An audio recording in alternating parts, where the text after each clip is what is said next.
Kita juga semacam seperti melakukan resusitasi jantung paru kepada pasien biasa. Jadi kita walaupun ada AED itu prosesnya kayak gini. Nanti bila kita menemui pasien dengan misalnya tergeletak tidak sadarkan diri, ya kita tidak tahu apakah pasien itu masih ada denyut jantung atau tidaknya, kita tidak tahu. Misalnya tergeletak di dekat kita, siapa yang tanggung jawab? Ya kitalah yang terdekat. Ya. Kemudian seperti proses resusitasi jantung paru, Anda sudah dapat RJP? Sudah. Jadi setelah kita mengetahui ada orang yang tergeletak tidak sadarkan diri, lalu kita dekati. Nah, sebelum kita mendekat atau memegang-megang pasien, apa yang harus kita lakukan? Sebelum cek respon, ya pastikan aman dulu. Ya, kita sebelum melakukan tindakan itu pastikan aman dulu. Aman apa? Aman kita sebagai penolong, aman pasien, aman lingkungan. Ya, pastikan dulu. Apakah ini pasien ini tergeletak tidak sadarkan itu karena sesuatu misalnya kesetrum. Nah, apa kalau pasien ini mengalami kesetrum? Ya kita matikan sumber listrik dulu. Jangan sampai kita pegang-pegang respon, nanti respon kita akan kesetrum. Apakah pasien ini tidak sadarkan diri karena terkena zat kimia? Jangan pegang-pegang dulu, nanti kita akan terkena juga. Apakah pasien ini tidak sadarkan diri karena mungkin karena kena COVID? Ya, kemarin bisa juga, dia sesak nafas, desaturasi, kemudian langsung bergeletak tidak sadarkan diri. Kita hati-hati. Ya, jangan sampai kita pegang-pegang nanti kita kena. Ya, kalau dulu sangat riskan itu orang kena COVID itu jadi tabu, jadi bahaya, ya, jadi ya. Nah itu kalau sekarang mungkin COVID sudah nggak begitu mengkhawatirkan ya. Kalau pada pasien yang sudah vaksin itu sudah agak aman. Tapi kalau dulu terkena COVID, kamu positif COVID itu apa kata orang-orang itu kan seperti itu, dikucilkan itu, nanti COVID, bikin nanti seperti itu. Dan memang sangat berbahaya saat itu, ya karena kena COVID bisa kalau daya tahan tubuhnya tidak bagus, bisa nanti akan penurunan kesadarannya semakin cepat, ya betul. Aman, setelah aman, kemudian apa yang harus dilakukan? Respon. Ya respon itu ada beberapa tahap, ASPU, alert, verbal, verbal, kemudian pen, kemudian respon, ya. Kemudian alat itu sadar penuh. Jadi sebelum kita respon dia sudah bilang, Mbak, sini Mbak, ini dada saya sakit. Nah itu sudah sadar penuh. Tapi kalau verbal, jadi harus dirangsang dengan atau direspon dengan suara, Pak, Bu. Nah nanti setelah dipanggil kayak gitu baru dia melek. Iya Mbak, tolong Mbak, ini perut saya atau dada saya sakit. Nah itu verbal. Atau pen itu nyeri, ya harus dirangsang nyeri, ya harus dirangsang nyeri itu pen. Atau unrespon. Jadi walaupun dirangsang nyeri, ya dicubit-cubit itu tidak ada respon. Nah kalau tidak ada respon, apa yang harus kita lakukan? Cek nadi sambil lihat nafas, pegang nafas selama tidak boleh lebih dari 10 detik, ya. Nah, pastikan nadi apa? Karotid, karena nadi yang paling besar. Cek nadi tidak boleh lebih dari 30 detik. Nah, oke. Setelah 10 detik, ya 10 detik itu ada atau tidak, atau mungkin ragu-ragu anggap bahwa itu tidak ada. Kalau ragu-ragu, ternyata tidak ada. Kalau tidak ada apa? Panggil bantuan. Nah, itulah panggil bantuan. Tolong Mbak, kesini Mbak. Nah, kayak gitu.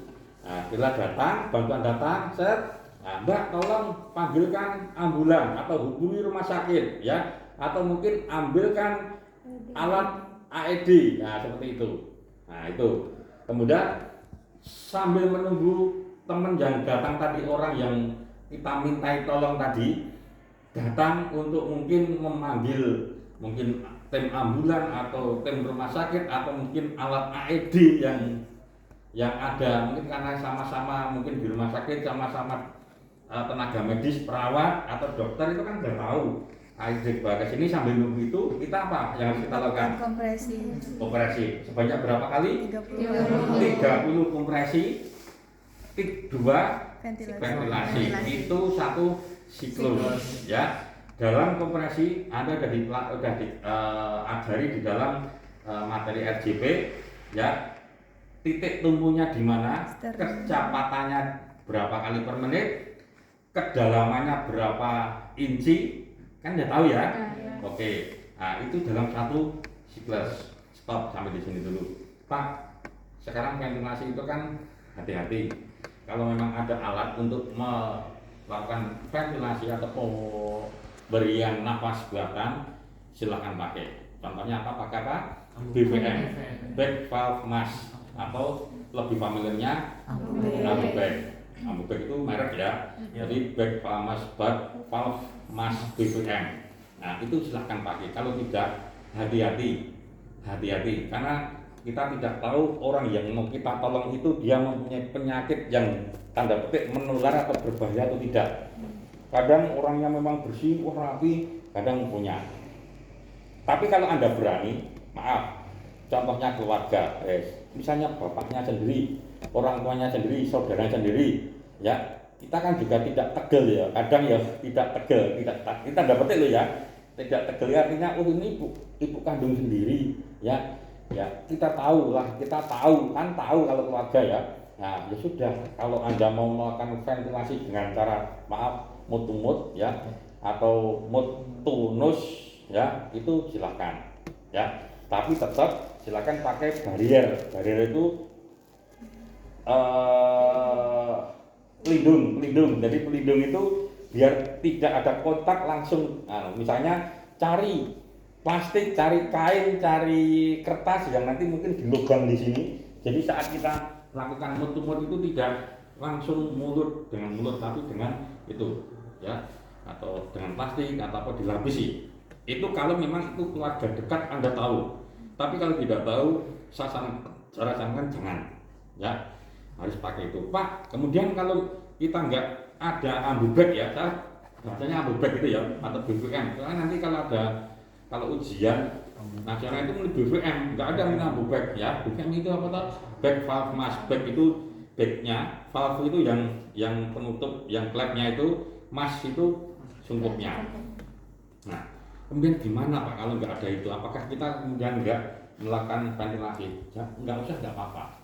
Toh di saat nanti kita lakukan kompresi itu kayak gini, itu kan paru itu sudah ngembang ngempis. Di saat ngembang ngempis itu otomatis udara yang mengandung oksigen itu sudah masuk keluar.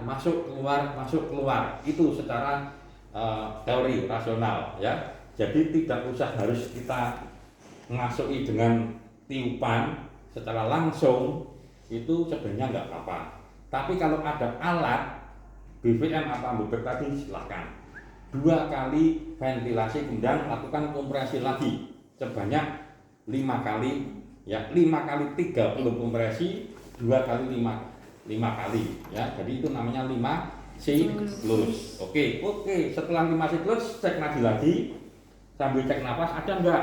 Nah, oke, kayak gitu terus sambil penolong datang. Teman Anda membawa alat AED. Nah, sambil menyiapkan alat AED, Anda tetap bekerja ini terus ya. Nanti temanmu datang, bawa ini, kemudian pastikan ya alat tadi sudah ready untuk digunakan. Artinya baterainya juga sudah siap. Nah, dan ini sudah ada padnya juga. Jangan seperti ini. Nggak bisa. Harus ada pad, kemudian ada kabel yang untuk menghubungkan itu. Nah, kemudian caranya hidupkan dulu. Ini seperti ini, ada petunjuk. Hidupkan dulu powernya. Perlu ambil padnya, Pak. Ini kayaknya baterainya habis. Gini, kemudian ini nyala. Kemudian kalau nyala, silahkan Anda pasang padnya ya, di stereo dan apek. Nah, nanti ini dewasa sudah, oke. Kemudian dia akan kalau dewasa itu di apex dan sternum kalau dewasa. Kalau anak-anak itu di dada dan di belakang, ya, di punggung. Itu kalau anak-anak, ya. Kalau ini dewasa ya sudah di apex dan sternum. Ini sesuai gambar ini sudah ada gambarnya. Silahkan tempelkan 1 dan 2 ini. Kemudian ketiga itu setelah ditempelkan sambungkan kabel ini ke sini. Cet. Nah, setelah itu nanti dia akan nyambung bunyi seperti yang saya sampaikan tadi. Kalau memang ini belas tidak ada nadi, tidak ada apa ya, kan ini bentuknya sensor. Jadi nanti akan, tadi silakan Anda lakukan kompresi sebanyak 30 kali. Nah, Anda gantian yang datang tadi, misalnya saya kan pertama ini yang datang Mbak ini langsung ke sini. Besok evaluasinya kayak gitu. Penolong itu Mbak ini kemudian lanjutkan 30 kompresi. Set 30 selesai. Lakukan ventilasi 2 kali ventilasi ya. Besok membawa ambubek sekalian aja kan ini konteksnya kita belajar. Ya. Besok temenmu yang ambil kayak gini pinjam ambubek. Nah, yuk. Ini nanti akan nyala, nek ini sudah dinyalakan, pertama ini sudah nyala. Nah, nanti kalau sudah ditempelkan, ini kemudian akan nyala. Ini biru. Arahkan ke sebelah kanan. Itu baru ini. Ini dewasa kayak gini. Kemudian pasang padnya. Nah, ya kan? Ini baru dipasang padnya ini. Disarankan pemberian gelombang kejut. Nah, ini kemudian akan nyala ini. Ya. Nah, Tekan tombol gelombang kejut yang menyala oranye. nah nanti akan nyala. Gelombang kejut tersalurkan. Nah, Mulai RJP. nah ya lah mulai RJP. Berikan 30 kali kompresi dada dengan Ini cepat. kamu RJP 30. Nah, kayak gini. Nah, 30. Nanti kalau udah memang 30, nah agak 29 ya, dia belum kurang 1. Nah, nanti 30 selesai. Ya. Berikan 2 kali nafas buatan. 2 kali nafas buatan. Set, set. Nah, ini pakai emas ya. Lagi 30. Oh, biasanya ada. Gunakan lagi, maka matikan alat dengan menekan tombol Nah, power yang ada di sebelah kanan. ini mati, dipercepat ini selesai ini. Tunggu sinyal lampu hilang. Nah, ini nek mematikan ya. Ini datang. Ini terus lanjut terus ya. Lanjut terus karena memang belum ada nadi, belum ada napas, apalagi napas ya, nadi aja belum. Kemudian sudah 5 siklus kok belum ada. Kemudian lanjut. Wah, ini datang tik bawa ini ya. Habis itu pastikan ini udah ready tadi, baterai udah kepasang dan diangkat, dibuka. Nah, kemudian ini terus lanjut, kemudian Mbak ini, nah ini lepaskan ini, ya, yang baru ini, yang tadi mana? Nah, nanti bisa di, nggak apa-apa kayak gini dulu. Nah, ini apex, ini sternum. Ya, ini kayak gini, ya. Kemudian ini penolong kedua ya, atau bantuan dari rumah sakit atau ambulan. Dan ini tadi sebelumnya dihidupkan dulu. Mode apa ya? Mode apa? Kemudian oh ini dewasa. Nah, kemudian pasang pad. Nah, tadi muni pasang pad mau wes. Ini tag. Nah, nanti akan nyala di sini. Nah, kemudian akan yang ketiga ini ya. Kemudian ketiga itu pencet dulu ininya. Wes, pertama di shock kayak gitu. Ya. Shock kayak gitu, habis shock tadi lakukan kompresi 30 kali. Nah, ini 30. 2, 3, 4, 25, 30. 2 ventilasi. Besok Mbak, sekalian bawa ambubek ya, pinjam ambubek. Jadi biar kita nggak mut-mut tapi wis langsung pura-puranya kita tim di Kodblum atau di rumah sakit, jadi kita bersiap. Nah, set 30 lagi. Set 2. Nah, sampai 5 siklus. Kalau 5 siklus nanti dia akan bilang lagi, silahkan cek nadi ya. Bukan cek nadi, dia akan mendeteksi sendiri. Jadi nggak usah cek nadi, nah ada nadi atau tidak, atau itu gambarannya itu ventricle fibrilasi, atau mungkin sinus takikardi, VT, ventricle takikardi, ventricle takikardi tanpa nadi, nah itu kan dua itu yang harus di shock. Nah itu akan mendeteksi. Nah, misalnya terjadi ventricle fibrillasi, silakan Anda menjauhkan diri dari alat ini. Kemudian silakan Anda pencet tombol shock, kemudian langsung silakan Anda RGP. Jadi kayak gini, awak dewi manut kita itu hanya ngikut atas perintah ini saja terus. Nah, itulah namanya ID. Sampai kapan? Ya itu sampai terus menerus. Nah, kemudian terus menerus itu kan juga ada batasan waktunya. Sama itu batasan waktunya seperti RGP. Kapan kita menghentikan RGP? Pasien sudah tidak ada tanda-tanda kehidupan, artinya sudah ada tanda-tanda kematian. Kebalikannya kan? Tidak ada tanda-tanda kehidupan, itu terdapat tanda-tanda kematian. Lebam mayat, medriasis maksimal, nah itu satu itu. Dua, petugas tanda-tanda kehidupan. wah balik ini meneh kodol iki. Terdapat tanda-tanda kehidupan balik kewalian meneh. Jadi ada tanda-tanda kehidupan itu ada nadi ya atau ada napas. Minimal ada nadi, tidak ada napas pun RGP selesai, nanti kita tinggal backup untuk rescue breathing-nya. Jadi untuk mungkin di napas buatan atau intubasi itu seperti itu. Ya. Jadi tidak ada tanda-tanda kehidupan atau ada tanda-tanda kehidupan. Kemudian dua, Petugasnya lelah. petugas mengalami kelelahan. Ya, nggak apa-apa. Kemarin saya habis jemput pasien deh.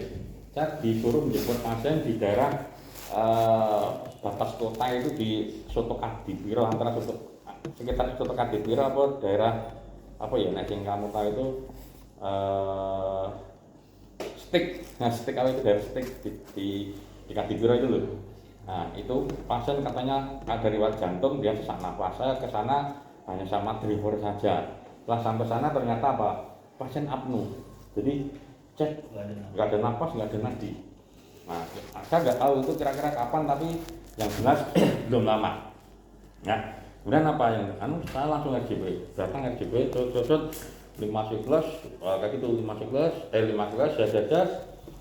sudah kecapean, tak suruh ganti sopir saya, sopir driver itu tak suruh itu, saya intubasi di rumahnya itu, intubasi terpasang, saya sambil main sendiri tuh, kasih adrenalin. Nah, begitu seperti itu, dia ada nadi, hingga tidak ada nafas. Jadi saya sampai kehabisan oksigen tabung. Saat itu kan ambulan hanya terdapat 2 tabung kecil-kecil itu. Nah, saya telepon, saya minta suruh ngasih oksigen dari rumah sakit, kirimi, saya bawa transport ke sana, ke rumah sakit Gamping dari sana. Alhamdulillah tertolong, walaupun memang saat itu saya jaga pagi, habis maghrib yang meninggal, tapi setidaknya dari tempat kejadian itu sudah ada usaha dan saya merasa puas, bangga karena saya bisa menolong walaupun pasien dengan henti nafas, henti jantung. Itu oke, seperti itu.